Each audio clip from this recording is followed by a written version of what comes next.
Hello to all. I have to make a comment.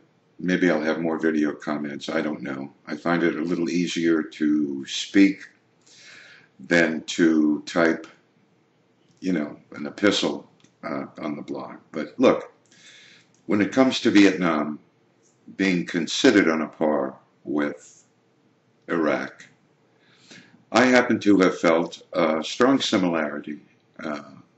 Outside of the fact that they're totally different, they're exactly the same in terms of my gut feeling.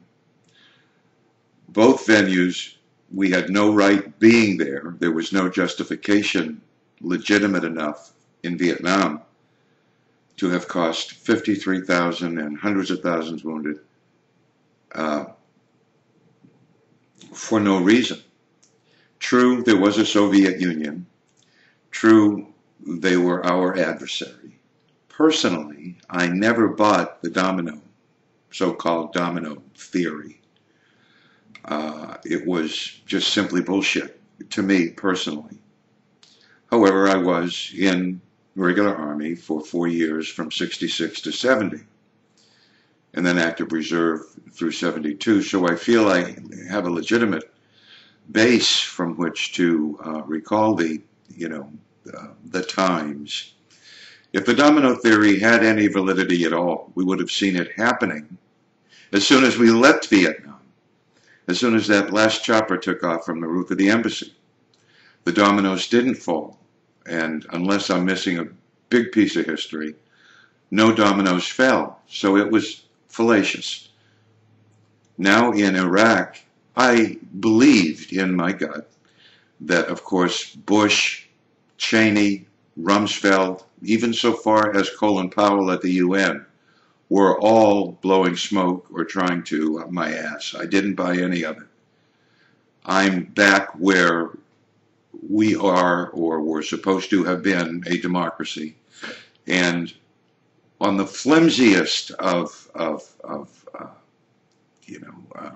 thoughts, we actually invaded a sovereign nation. I would submit that that was wrong. I don't know if it was illegal, but morally wrong in my view. And I would submit that we would be much better off, and Iraq would be much better off today if we hadn't invaded and if Saddam Hussein was still in charge. He was for Iraq, in my view, what Tito was for Yugoslavia. He kept a lid on it. All we were successful in doing, with the lead of the neocons and the absent-minded naivete of the American public to buy into lines of bullshit,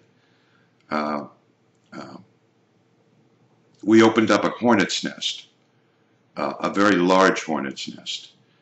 There is a no-win scenario there.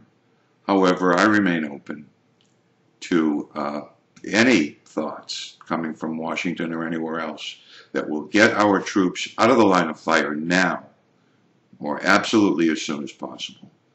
Keep them in the country if you have to, seclude them if you need to, but get them out of the line of fire. No more American deaths, because the fallacious grounds on which we went in to Iraq are just as fallacious as it was in Vietnam. Anyway, that's just me. Thanks for watching.